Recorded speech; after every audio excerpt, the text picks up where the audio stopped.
आज के कक्षा में हम अध्ययन करने वाले हैं आज़ादी को। हो आपके पास सिलेबस है। आप उससे कैसे कहते हैं? सिलेबस ऐसे कहते हैं ना, सिलेबस। सिलेबस। अच्छा ठीक है। आमेन। पहला पाठ। मैं आपसे अनुरोध करता हूं कि आप अपने बाइबल को निकालें, प्रेरितों के काम की किताब उसके 22वें अध्याय, और हम 25वें आयत से लेके 28वें आयत तक पढ़ेंगे। इस वचन भाग के अंदर हम एक महत्वपूर्ण बात को देखते हैं जो पौलुस के जीवन में होता है, जो ये बात को भी बताता है, एक बहुत ही सामर्थी शास्त्र की सच्चाई कि हम कौन हैं और विश्वासी होने के नाते परमेश्वर के राज्य में हमारे पास क्या है। अभी ये कहानी जो आप देखते हैं, ये चित्रण शास्त्र के अंदर बहुत महत्वपूर्ण नहीं है, परंतु पौलुस के जीवन में ये बहुत ही महत्वपूर्ण है। और इसी कहानी को मैं एक चित्रण के रूप में उपयोग करना चाहता हूं आपको कुछ बातों को सिखाने के लिए कि आज़ादी को शासन करने दो। आइए हम जरा प्रार्थना करेंगे। पिता, हम आपको धन्यवाद देना चाहते इस अद्भुत समय के लिए कि हम आपके वचन को अध्ययन कर पाए और पवित्र आत्मा के अधीन में आए। धन्यवाद प्रभु, आप हमें अगुवाई करो ताकि हम यीशु के वह परिपूर्ण दर्शन में आ जाए जो आप हमारे सामने प्रकट करते हैं। हे पिता, हमारे दिलों को तैयार करो ताकि हम वचन को स्वीकार करने के लिए तैयार हो जाए, यीशु के नाम से, आमीन। प्रेरितों के काम की पुस्तक 22वें अध्याय उसके 25वें आयत में वचन कहता है, जब उन्होंने उसे तस्मों से बांधा और इस प्रकार पौलुस को बंधुआई में ले जाया जा रहा था। इसके पहले हम देखते काफी दंगा होता है और वो पौलुस को गिरफ्तार करते हैं। तब पौलुस ने उस सूबेदार से कहा जो उसके पास खड़ा था, क्या ये उचित है कि तुम एक रोमी मनुष्य को, और वो भी बिना दोषी ठहराए, कोड़े मारे? सूबेदार ने यह सुनकर पलटन के सरदार के पास जाकर कहा, तू क्या करता है? ये तो रोमी है। तब पलटन के सरदार ने उसके पास आकर कहा, मुझे बता, क्या तू रोमी है? उसने कहा, हाँ, बिल्कुल हाँ। यहां पर एक बात आपको समझना जरूरी है। उन जमानों में, पौलुस के दिनों में, अगर आप एक रोमी नागरिक हो, जब आप आजाद व्यक्ति के पहचान से हो, तो दोषी ठहराए बगैर कोई भी आपको गिरफ्तार नहीं कर सकता है और दंड नहीं दे सकता है। जिसका अर्थ यह है कि एक व्यक्ति को गिरफ्तार करने से पहले उसके ऊपर मुकदमा चलाया जाता है और इसके पश्चात आपके अंदर दोष को पाकर वो आपको दोषी ठहराते हैं और आपको दंड भी दे सकते हैं। पर अगर आप एक रोमी नागरिक नहीं हो, तो एक आजाद पुरुष, तो फिर वो किसी भी मुकदमा के बगैर आपको दोषी ठहरा सकते हैं और साथ में आपको दंड दे सकते हैं। तो यहां पर जब पौलुस को गिरफ्तार करते हैं और एक खंबे के साथ बांधकर उसे मारने जाते हैं, तब पौलुस सूबेदार से कहता है कि क्या यह उचित है कि तुम एक रोमी मनुष्य को मारे बिना किसी मुकदमा के बगैर? क्या तुम एक रोमी नागरिक को मार सकते हो? तब पलटन के सरदार उसके पास आकर कहा, मुझे बता, क्या तू रोमी है? क्योंकि उसे पता चला ये कि एक बहुत बड़ा समस्या है।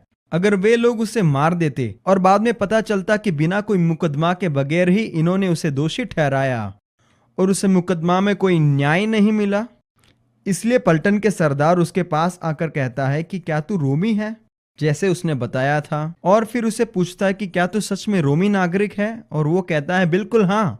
और पलटन के सरदार ने यह कहकर बोला, मैं चाहता हूं कि आप इस बात को बड़ी ध्यान से सुने। यह सुनकर पलटन के सरदार ने कहा कि मैंने रोमी होने का पद बहुत मूल्य चुकाकर मैंने पाया है। ये सूबेदार का उत्तर कि मैंने बड़े मूल्य को चुकाकर इस पद को पाया है, उसका अर्थ क्या है? वो पौलुस को देखकर कहता है, क्या तू रोमी नागरिक है? क्या तू रोमी है? क्योंकि वो जानता है कि पौलुस एक यहूदी है और वो यह भी जानता है कि ये एक इजरायली है, और इसलिए यहां पर कहता है कि उसने एक बड़े मूल्य को चुकाया है। तो इस बात का अर्थ यह है कि सूबेदार ने एक बड़े मूल्य को चुकाकर इस पदवी को पाया है, और दूसरे शब्दों में इस पदवी को पाने के लिए, रोमी नागरिक के पदवी को पाने के लिए, आजादी को पाने के लिए इस सूबेदार ने एक बड़े मूल्य को चुकाया है। परंतु पौलुस के जवाब को जरा सुने। पौलुस कहता है कि मैं आजादी के साथ जन्मा हूं। ये देखो, जब भी हम परमेश्वर के राज्य में आजादी के बारे में बात करते हैं, हमें ये समझना है कि ऐसे कई लोग हैं जो आजादी को बिल्कुल अलग तरीके से समझते हैं। और जब भी हम आजादी की बात करते हैं, लोग कहते हैं कि हाँ, मसीह ने हमें आजाद किया है, यीशु के अंदर हमने आजादी को पाया है। आजादी का अर्थ विभिन्न लोगों के लिए अलग अलग है। जैसे कि आजादी का परिभाषा पलटन के सरदार के लिए बिल्कुल अलग था और पौलुस के लिए भी वो बिल्कुल अलग था। पलटन के सरदार के लिए आजादी के लिए उन्होंने मेहनत किया है और पैसे को जमा कर कर इस आजादी को उन्होंने बड़े मूल्य देकर खरीदा है। इसी तरीके से परमेश्वर के राज्य के अंदर मैं विश्वास करता हूं, जैसे कि सूबेदार, बहुत तरह मसीह विश्वासियों का भी आज यही सोच और यही मानना है कि मसीह के अंदर जो आजादी है, जो यीशु मसीह ने हमें दिया है, आप लोगों की ओर जरा गौर करें। जब वो इस आजादी के बारे में बात करते हैं, वे एक बड़े परिश्रम के बारे में बात करते हैं और ये हमारा कठिन परिश्रम है जो हमें आजादी दिलाता है।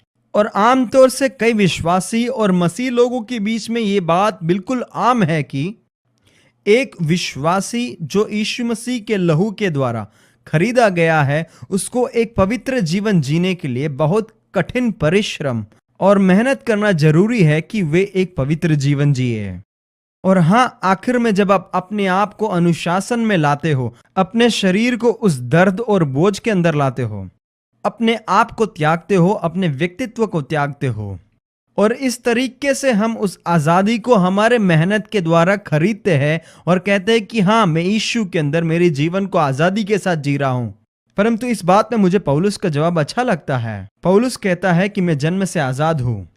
इसलिए कई विश्वासी जो है आजादी के बारे में ये कहते हैं कि मेरे जीवन में पाप में से आजाद होने के लिए, बीमारियों में से आजाद होने के लिए, और इस जीवन के अंदर जो भी बात जो मेरे ऊपर बोझ के रूप में, उसमें से आजादी प्राप्त करने के लिए मुझे अपने आप को अनुशासन में लाना पड़ेगा और मैं अपने आप को काटना चाहता हूं। और हाँ, सच में मैं इन सारे बातों से आजाद हो जाऊंगा। परंतु आज सुबह मैं आपको यह कहना चाहता हूं कि हम जन्म से आजाद है। आपको आपकी आजादी के लिए मेहनत करना नहीं पड़ेगा। आप जन्म से आजाद हो। इस बात के अंदर एक बहुत बड़ा भेद है। यहां पर पौलुस कहता है कि तुमने अपनी आजादी के लिए बड़े मूल्य को चुकाया है, परंतु मैं जन्म से आजाद हूं, उसके लिए मैंने कोई मूल्य नहीं चुकाया है। बिल्कुल आजादी, हम जन्म से आजाद है। मैं आपसे अनुरोध करता हूं कि आप इस बात को, इस शिक्षण को, जैसे हम आगे बढ़ते हैं, आप इस बात को, इस चित्र को अपने मन में संभाल कर रखें, क्योंकि नए नियम में जब भी हम आजादी के विषय में अध्ययन करते हैं, यह एक मूलभूत हकीकत है जो आपको आपके मन में समझ कर रखना है, जिससे कि आप अपने मसीह जीवन के अंदर की आजादी को अच्छी तरह समझ पाए। एक विश्वासी होने के नाते तुम खुद अपनी आजादी के लिए एक बड़े मूल्य को नहीं चुकाते, मसीह ने वो चुका दिया है। हालेलुया! क्योंकि यीशु मसीह ने मेरे और आपके मूल्य को चुका दिया है, इसलिए मेरा और आपका जन्म आजादी में होता है। आजादी आपके जीवन का भाग है और आपका जन्म आजादी के साथ होता है, और इसके लिए आपको कोई मूल्य चुकाना नहीं होता है। हालेलुया! आगे देखेंगे। मसीह होने के नाते जिस तरीके से आप बातों को सोचते हैं और जिस तरीके से आप बातों पर विश्वास करते हैं, वे आपके जीवन के लिए बहुत महत्वपूर्ण है। और हां, ये इसी प्रकार है। देखो, मुझे नहीं मालूम आप में से कितने लोग इस बात को समझते हैं, परंतु मैं इस बात को समझता हूं और मैंने मेरे जीवन में इस बात को अनुभव भी किया है कि लोग जो विभिन्न देश के हैं, विभिन्न संस्कृति के हैं, जैसे कि कई लोग पश्चिम देश से हैं, कई लोग पूर्व देश से हैं, उनकी अपनी संस्कृति है। हर एक लोग अलग अलग तरीके से सोचते हैं। मुझे नहीं मालूम आप में से कितने लोग इस बात को स्पष्ट तरीके से समझ रहे हैं। जैसे कि मैं जानता हूं कि एक अफ्रीकी व्यक्ति किस तरीके से सोचता है। मैं अफ्रीकी सोच को समझ सकता हूं क्योंकि मेरा जन्म अफ्रीका में हुआ है, मेरे माता पिता अफ्रीका में थे, मेरे दादाजी का जन्म अफ्रीका में हुआ है और मेरे परदादा का भी जन्म अफ्रीका में हुआ है। हम अफ्रीकी हैं और इसीलिए मैं एक अफ्रीकी सोच को मैं समझ सकता हूँ। और मैंने अफ्रीका के कई देशों में यात्रा की है, इसलिए मैं जानता हूँ कि उनका सोच किस प्रकार है। परंतु एक अफ्रीकी होने के कारण इधर अमेरिका में मुझे बड़े संभल कर इस बात को सोचना होता है कि मैं किस तरीके से अमेरिकन तरीके से सोचूं। और एक बात को मैं याद करता हूं जो मेरी पत्नी कैथी हमेशा मुझे कहती है कि हम हर एक व्यक्तियों का भाषा तो अंग्रेजी है और हम अंग्रेजी में वार्तालाप करते हैं। परंतु ये एक अद्भुत बात है कि हम सब अंग्रेजी में बात करते हैं। कई बार जब मैं अमेरिकन लोगों से बात करता हूं, मैं मेरी यात्रा में इस बात को हमेशा समझता हूं कि हर एक अमेरिकी जो है वो विभिन्न तरीके से सोचता है। जैसे कि दक्षिण अमेरिका का सोच बिल्कुल अलग है, क्योंकि उनका सोच जो है पूरे उत्तर अमेरिकी लोगों से बिल्कुल अलग है। कहने का मतलब है कि क्यों बिल्कुल अलग है। आमीन। तो मैं इस बात को समझ सकता हूं। इसीलिए मेरे लिए यह बात बहुत जरूरी है कि मेरे हर यात्रा में मैं इस बात को समझता हूं कि मुझे हमेशा अमेरिकी तरीके से सोचना है।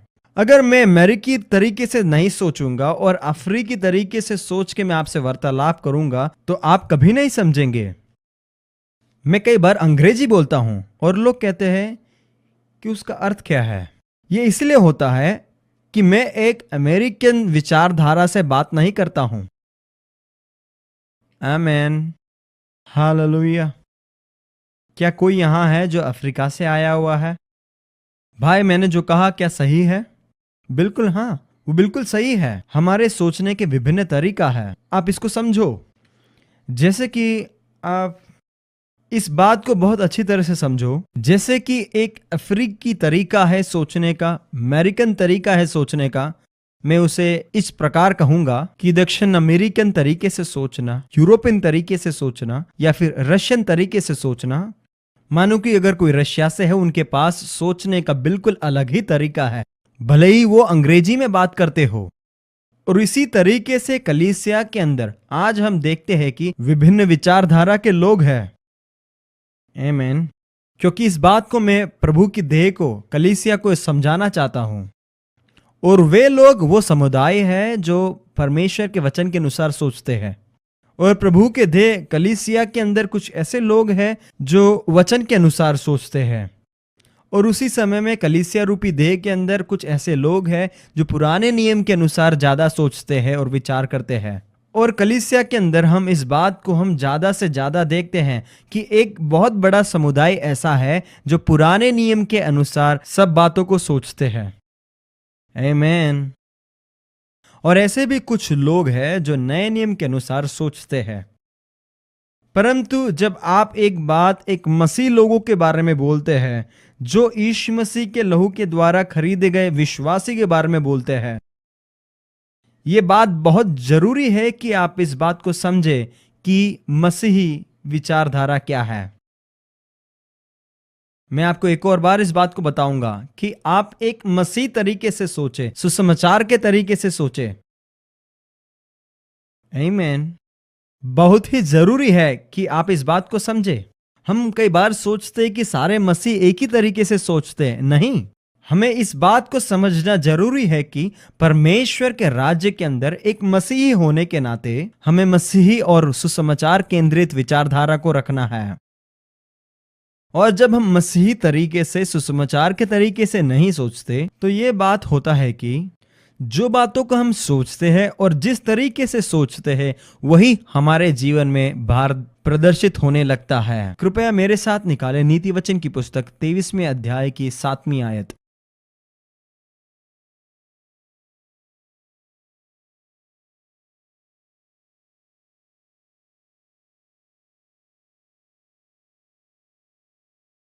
नीति वचन की पुस्तक 23वें अध्याय उसकी 7वीं आयत यह कहता है कि जैसा एक मनुष्य अपने मन में विचार करता है, वैसा वह आप है और वैसा वह है। सचमुच ये सामर्थी है। जैसा मनुष्य अपने मन में विचार करता है, वैसा वो आप है। यहां पर विचार करने का अर्थ क्या है? विचार करना ये एक कृदंत है जिसका अर्थ है कि आप गणना करते हैं। इस शब्द का मूल अर्थ यह है कि आप किसी एक वस्तु को मूल्य देते हो। आप किसी भी एक वस्तु को उसका बाजार का मूल्य देते हैं। आमीन। क्या आप समझ रहे मैं क्या कह रहा हूं? यहां पर वचन यह कहता है, जैसा एक मनुष्य अपने मन में विचार करता है, कैसे मूल्य को देखकर या फिर अपने विचार को बाजार के मूल्य को देना, इस प्रकार जैसे कि मानो एक व्यक्ति ईश्वर के बारे में सोच रहा है, जैसे वो अपने आप के बारे में सोचता है, जिस तरीके से वो परमेश्वर के वचन के बारे में सोचता है, उस परमेश्वर के शास्त्र को वो किस तरीके से मूल्य देता है, और वो पुरुष वही बनता है और वो उसका सच्चा रूप है। आमीन। इसलिए इस बात को समझना बहुत महत्वपूर्ण है। जब हम इस वचन को लेते हैं और उसका भाषांतर करते हैं तो उसका अर्थ ये निकलता है, जैसे एक पुरुष विचार करता है, गणना करता है, मूल्य देता है, बाजार का मूल्य देता है अपने हृदय के अंदर, वह वैसा ही है। ये हमें क्या बताता है? ये बात बिल्कुल स्पष्ट है कि आप अपने जीवन में किस बात को ज्यादा महत्व देते हैं, आप अपने जीवन में किस बात को ज्यादा मूल्य देते हैं। वही बात इस बात का निर्देश देता है कि आप कौन हो और कैसे हो।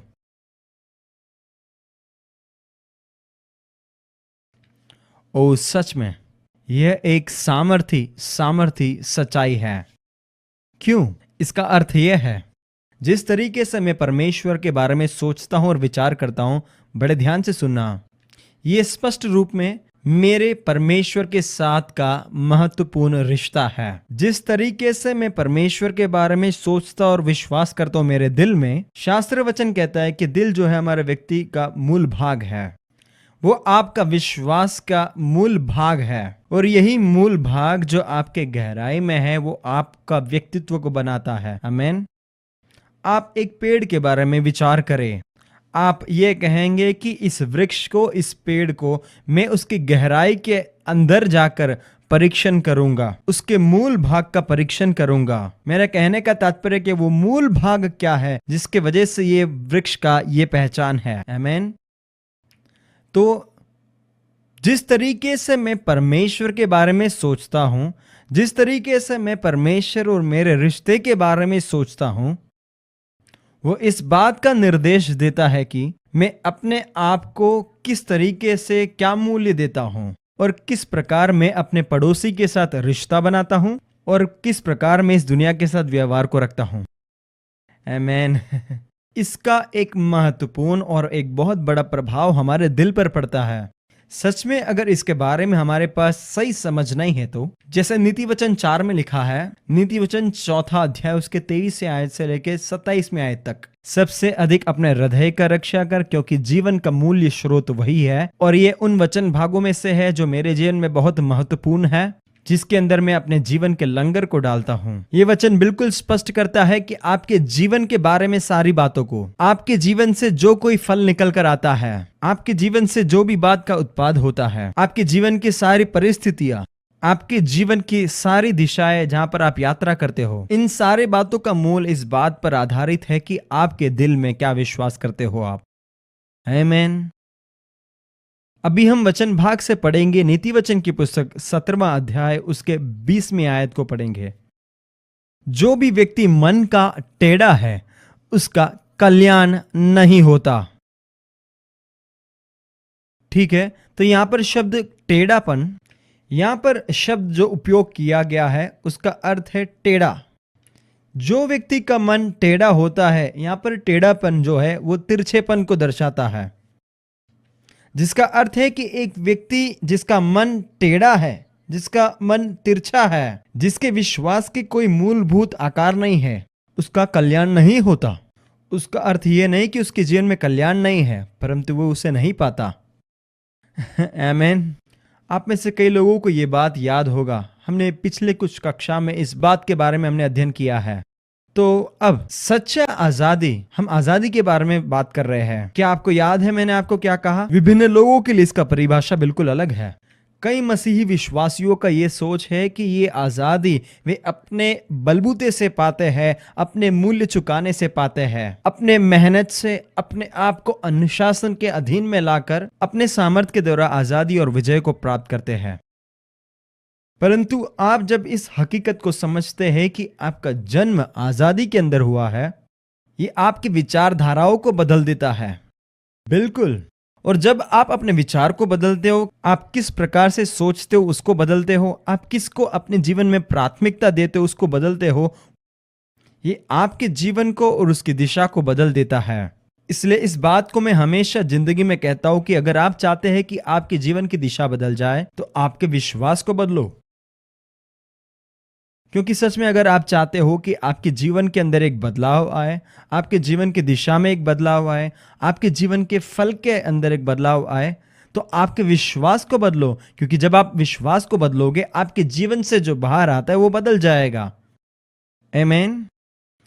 इसलिए इस बात को समझे कि मसीही जीवन में ही हम सच्ची आज़ादी को अनुभव कर सकते हैं। मुझे नहीं मालूम ये बात आपके नोट में है कि नहीं, क्योंकि मैं ऐसे कई बातों को बता रहा हूं जो आपके नोट के अंदर नहीं है। सच्चा मसीही आज़ादी, या फिर अगर आप आपके जीवन में आपके दिल के अंदर वो सच्ची आज़ादी को अनुभव करना चाहते हो तो हमें अपने आप को और अपने विश्वास को सारे धर्म, सारे विधि परायणता और स्वयं धार्मिकता से आज़ाद करना होगा।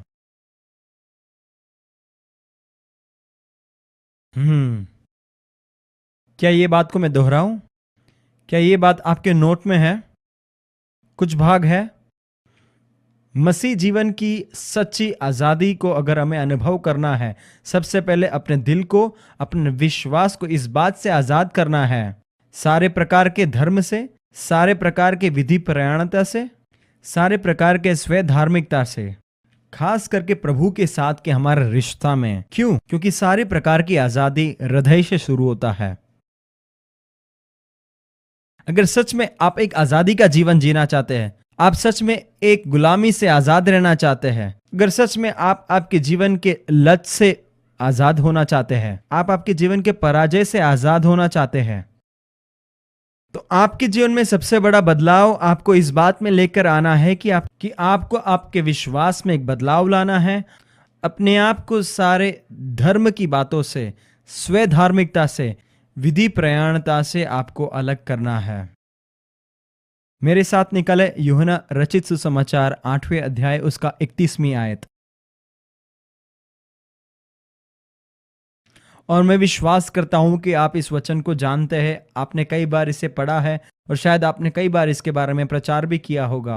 और वचन कुछ इस प्रकार पढ़ता है, तब यीशु ने उन यहूदियों से जिन्होंने उसकी प्रतीति की थी कहा, यदि तुम मेरे वचन में बने रहोगे तो सचमुच मेरे चेले ठहरोगे और सत्य को जानोगे और सत्य तुम्हें स्वतंत्र करेगा। हालेलुया। और सच में यीशु के ये जवाब के अंदर हम देखते हैं कि बहुत सारे प्रकाशन भरे हुए हैं। और मैं आशा करता हूं कि जब मैं इस वचन के अंदर से आपको बताऊंगा, मैं उस बात पर सटीक बना रहूंगा जो मुझे इस कक्षा में कहना है। आप जानते हैं कि अभी भी 5 पाठ बाकी है और अभी भी हम 30वें पाठ के अंदर हैं। परंतु चलो जो भी हो, हम इस पाठ को जल्दी पूरा करेंगे और मैं कोई दबाव मेरे ऊपर नहीं लाना चाहता हूं। परंपरागत तौर से कई मसीही इस वचन को इस प्रकार देखते हैं, हाँ, और मेरे जीवन में भी मैं कई बार इसको इस प्रकार से देखता हूं। मैं कई बार इस वचन को इस प्रकार समझता था कि यीशु मसीह ने यह कहा कि सत्य मुझे आजाद कर देगा, जिसका अर्थ मैंने ये समझा कि सत्य मुझे मेरे जीवन के सारे बंधन से आजाद कर देगा। बंधन जैसे कि पाप, दुख, लत, शराब, व्यभिचार, बीमारी, गरीबी, सत्य मुझे आजाद कर देगा। हाँ, ये बात सही है कि यीशु मसीह आपको इन सारे नाश करने वाले पाप के बंधन से छुड़ाएगा, जैसे कि पाप, दुख, दर्द, बीमारी, व्यभिचार, लत, इन सब में से प्रभु छुड़ाएगा। परंतु इस वचन भाग के अंदर यीशु मसीह ऐसी आजादी के बारे में नहीं कह रहा जो किसी बात के ऊपर से आपको मिलता है, परंतु किसी बात के लिए आपको आजादी मिलता है। हालेलुया। कई बार मसीह लोग हम इस बात को समझते कि हम किसी बातों से आजाद हो जाए, परंतु सच्ची आजादी इसके लिए कि आप किसी बात के लिए आजाद हो जाते हो। ये बंधन के अंदर से आजादी है अनंत जीवन के लिए। हालेलुया। इस बात को समझे कि अगर आप बंधन से आजाद हो तो आप आजाद नहीं हो। हाँ, आजादी का पहला भाग यह है कि आप अपने बंधन से आजाद हो जाते हो, परंतु उसके बाद आपको अनंत जीवन को आलिंगन करना है। हालेलुया, ये बहुत जरूरी है, इसलिए इस बात को ध्यान दे। और यहां पर वचन भाग इस बात को कहता है कि तुम सत्य को जानोगे और सत्य तुमको आजाद कर देगा। मैं कुछ समय यहां पर और बिताना चाहता हूं। आइए हम थोड़े और आगे बढ़ेंगे और इस बात को समझने की कोशिश करेंगे कि सत्य क्या है। अब जैसे जानते हैं, मुझे ये बात याद नहीं कि किसने कहा, पोंतियस पिलातुस ने या फिर हेरोद ने यीशु के पास आकर कहा कि सत्य क्या है। पिलातुस ने कहा, सही है ना? पिलातुस यीशु के पास आते और कहता है कि सत्य क्या है, सत्य क्या है। मैं आपको कुछ सत्य के बारे में बताना चाहता हूं। हाँ, ये समय सीमा के अंदर हम पूरी तरह से समझ नहीं पाएंगे, परंतु कुछ बातों को मैं आपको समझाना चाहता हूं जो बहुत महत्वपूर्ण है। सत्य सच है, चाहे आप विश्वास करो या ना करो। आमीन। सत्य सच है, चाहे आप विश्वास करो या ना। दूसरी बात, सत्य सच है आपके जानने से भी पहले। कई बार लोग ऐसे सोचते कि उनके जानने के बाद सत्य सच बनता है, परंतु ऐसा नहीं है। आमीन। आप सोच रहे हैं ये कैसा, परंतु मैं आपसे कहता हूं कि इसके बारे में जरा सोचे। आपके ज्ञात होने से पहले सत्य सच है, आप उसे कबूल करने से भी पहले वो सच है, भले आप उसे विश्वास करें या ना करें तो भी। आपके स्वीकार करने से पहले ही सत्य सच है, यह बिल्कुल सच है। सत्य सच है आपके विश्वास करने से भी पहले। तीसरी बात, सत्य यह बहुत अद्भुत है। यह बात परमेश्वर ने मुझे बिल्कुल स्पष्ट बताया जब मैं बाइबल का अध्ययन कर रहा था, और इससे मैं बहुत प्रसन्न हूं और खुश हूं। परमेश्वर ने कहा, सत्य तुम्हारे सारे समझ से भी बहुत परे सत्य सच सच है। आपको लग रहा होगा ये कोई बड़ी बात नहीं है। सत्य आपके समझ के परे सच और सच है। हालेलुया। चौथी बात, सत्य आपके सोच, आपके विचार, आपकी कल्पनाओं से भी बहुत महान और बड़ा है, जिसको आप समझ नहीं पाएंगे। मेरा कहने का तात्पर्य यह है कि सत्य इतने गहराई में जाता है, इतने पौड़ाई में जाता है, उसका आकार इतना महान और इतना बड़ा है जो आपकी कल्पना से बहुत परे है। आप तभी उसे समझेंगे जब हकीकत में आप उसे अपने आंखों के सामने देखेंगे। आपने उसे देखा ही नहीं है, आपको पूरा अनंत काल लग जाएगा उसे समझने के लिए। मैं कहता हूं यह भी आपके लिए कम पड़ेगा। आमीन। पांचवी बात, सत्य सच है, भले मैं उसके लिए अपने मत को दूं या नहीं।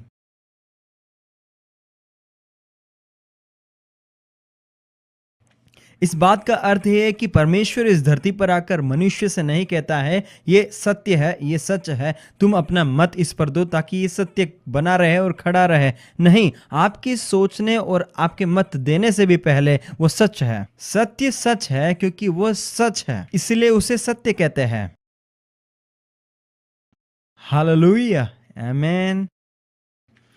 मेरा कहने का तात्पर्य यह है कि सत्य, सुसमाचार का सत्य, वह अकेले में ही सत्य साबित होता है, किसी मनुष्य के सहारा बगैर। सुसमाचार का सत्य या फिर परमेश्वर का सत्य इंसान के सहारा बगैर ही सत्य और सच बना रहता है।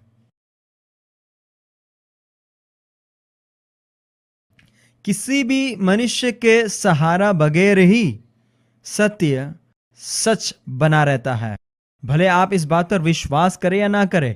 मैं आपको इस बात को समझाना चाहता हूं कि आप इसे ध्यान से सुने। यीशु मसीह ने कहा, मार्ग, सत्य और जीवन मैं ही हूं, मेरे अलावा कोई भी व्यक्ति पिता के पास नहीं जा सकता है, केवल मेरे ही द्वारा। परमेश्वर का सत्य यीशु मसीह है, और बात यह है कि यीशु सत्य है, और महत्वपूर्ण बात यह है कि यीशु पहले से ही सत्य था। यीशु सत्य है और यीशु हमेशा सत्य में बना रहेगा। भले आपके जीवन में आप कुछ भी अनुभव करें, भले आपके जीवन में कोई भी घटना क्यों ना हो, भले आपका जीवन कैसा भी व्यतीत हो, यीशु अपने व्यक्तित्व में है। वो जो काम को करता है और उसने जो जो कामों को पूरा किया है वही सत्य है, क्योंकि वो सत्य था, वो सत्य है और वो हमेशा सत्य बना रहेगा। और कोई नजरिए से आप इसे देख नहीं सकते। मेरे और आपके पास केवल एक ही भाग है, और वो भाग कौन सा है? सत्य में मेरा और आपका भाग यह है कि आप उसे जान ले, उसको जान लो। वचन कहता है तुम सत्य को जानोगे। देखो, सत्य ऐसा कुछ है जो हम जान सकते हैं। मुझे लगता है आप इस बात को समझ रहे हो। इसलिए परमेश्वर का वचन इस बात को स्पष्ट कहता है कि अगर पुत्र तुम्हें आजाद करेगा तो सच में तुम आजाद हो। वचन वहां पर कहता है कि तुम सत्य को जानोगे, और मैं आपसे कहना चाहता हूं पुत्र ही सत्य है। आप समझ रहे हो ना? आमीन। हाँ, अगर और पुत्र तुम्हें आजाद करेगा तो तुम सच में आजाद हो। यीशु यहाँ पर बात कर रहा है। वो किससे बात कर रहा है? वो यहूदियों से बात कर रहा है, और वो यहूदियों से बात कर रहा है, उन इब्रानियों से बात कर रहा है। वो ये कह रहा है कि तुम सत्य को जानोगे। देखो, उस पल जब वो यहूदी उसको देख रहे थे, वो इस बात को नहीं समझ रहे थे कि यीशु कौन है। उन्होंने यीशु के बारे में सच को नहीं जाना, उन्हें यीशु मसीह के सच्चे पहचान को नहीं जाना। परंतु वहां पर यीशु उनसे कहता है कि तुम एक समय आएगा जब तुम सत्य को जानोगे, तुम मनुष्य के पुत्र को जानोगे, तुम जानोगे कि मैं कौन हूं। और जब तुम जान लोगे कि मैं कौन हूं और मैं क्या करता हूं, और ये सत्य तुमको आजाद कर देगा।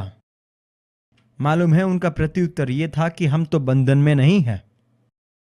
यहां पर यीशु ऐसा क्यों कहता है कि वे लोग बंधन में हैं, रोमियो के अधीन बंधन में,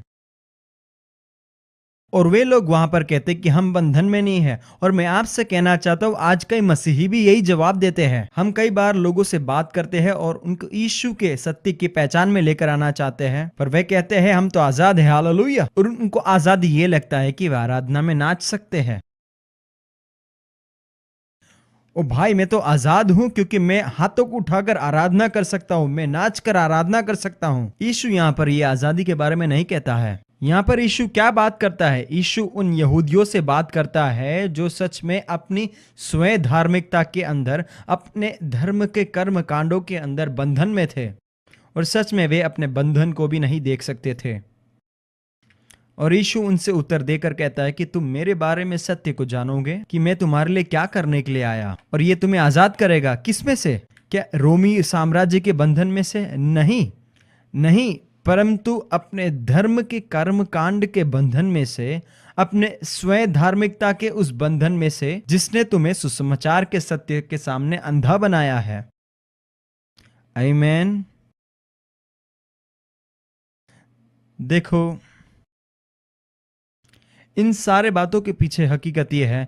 क्यों ना हम एक वचन को पढ़ेंगे? ठीक है, आपको निकालने की जरूरत नहीं है, मैं आपके लिए पढ़ूंगा। पहला कोरिन्थियों की पत्री 15वें अध्याय उसके 56वें आयत में लिखा गया है कि मृत्यु का डंक पाप है और पाप का बल व्यवस्था है। आमीन।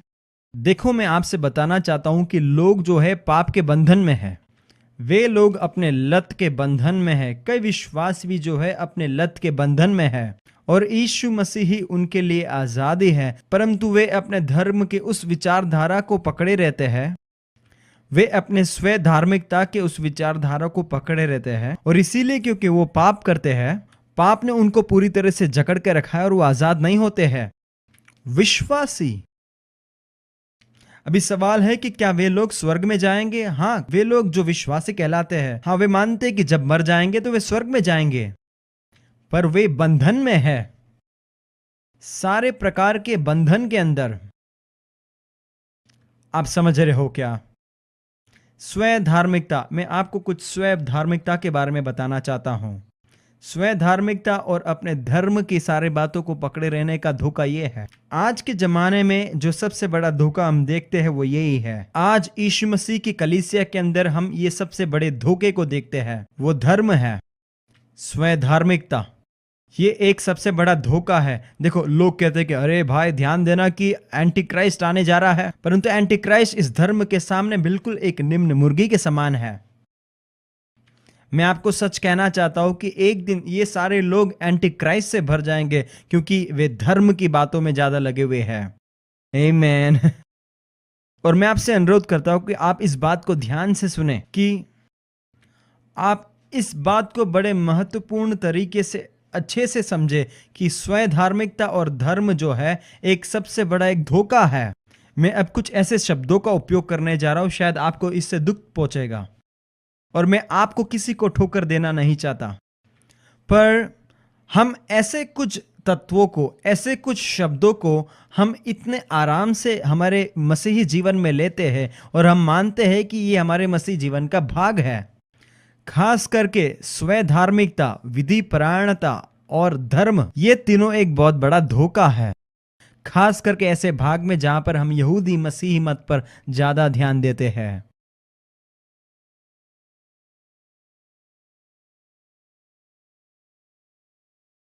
और ये बात सच में बहुत अद्भुत है कि हम कई बार मसीही लोग ये कहते हैं कि ओह, आज हमें क्या करना है, यहूदी मसीही उस मत के अंदर वापस आना है, अमेरिका को वापस यहूदी मसीही मत में वापस आना है। और आज के जमाने में उस मत के बारे में ज्यादा लोग बोलते हैं। आप भयानक चीजों के साथ व्यस्त हो। आप में से कई लोग बोल रहे होंगे, अरे ये ऐसा कैसे भयानक है, ये तो सच में बहुत जरूरी चीज है। मेरे साथ जुड़े रहे इस बात में। हाँ, मुझे मालूम है आप में से कई लोगों को दुख पहुंचा है और आप सुनने नहीं वाले हैं। हालेलुया। पर मैं विश्वास करता हूं आप में से ऐसा कोई नहीं है। आमीन। हम में से कई लोगों का विचार है, अरे हाँ मैं मसीही हूं, और हाँ मैं एक कलीसिया का सदस्य हूं, हाँ और मेरे घर में मैं बाइबल पढ़ता हूं, हर दिन प्रार्थना करता हूं, मैं एक अच्छे मसीह बनने की पूरी कोशिश करता हूं, और मैं एक अच्छा जीवन जीता हूं। और एक और बात है, मसीह नैतिकता।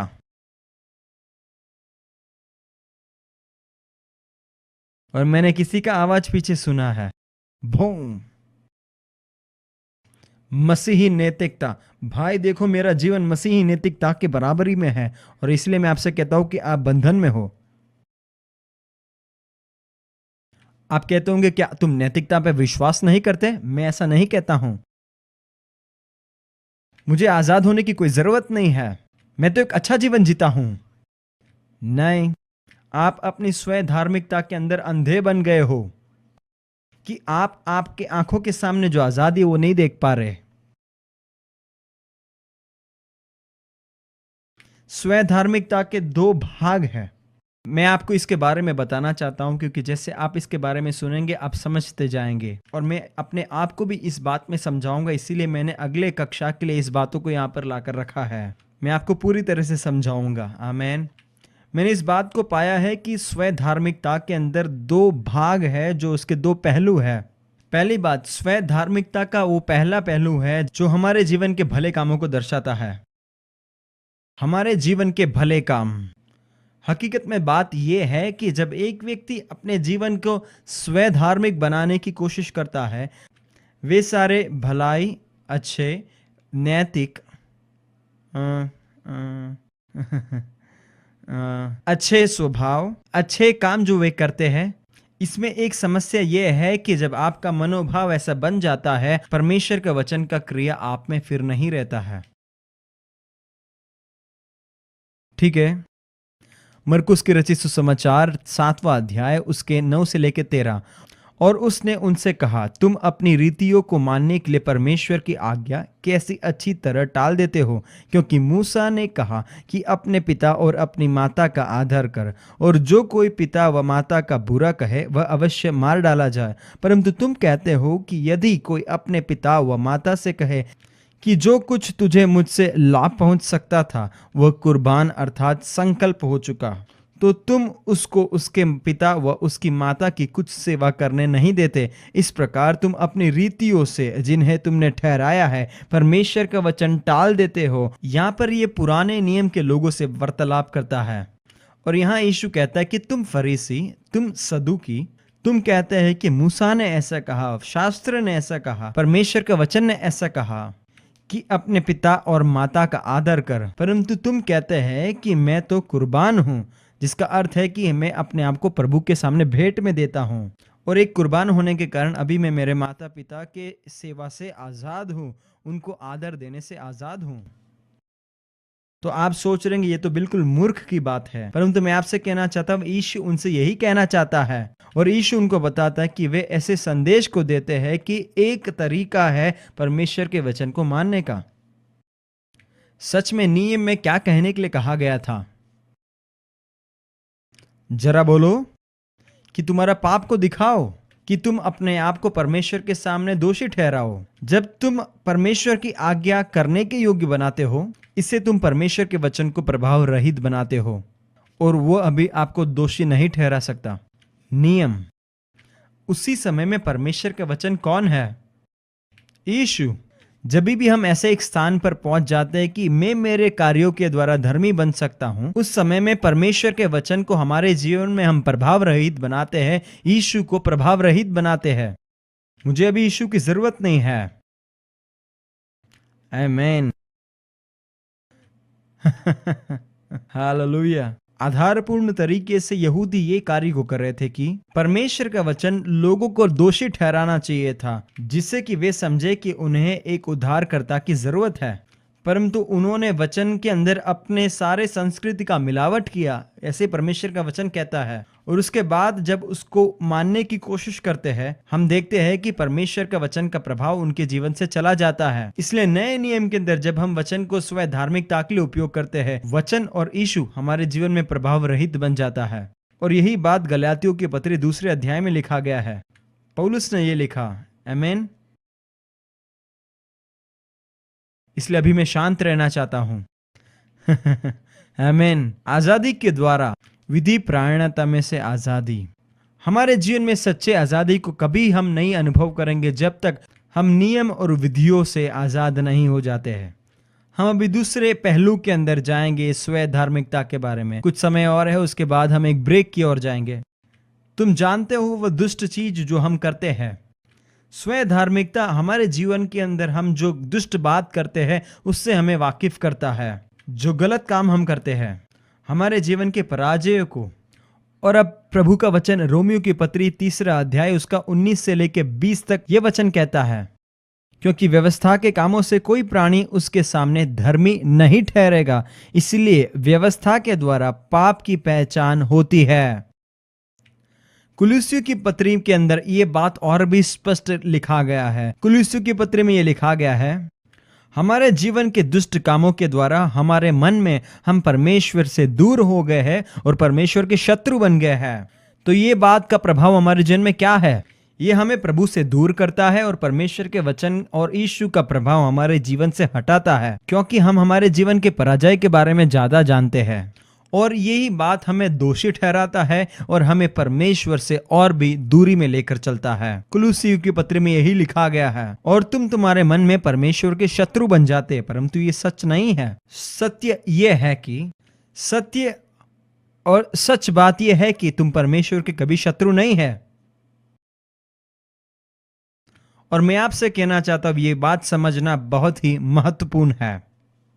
हालेलुया।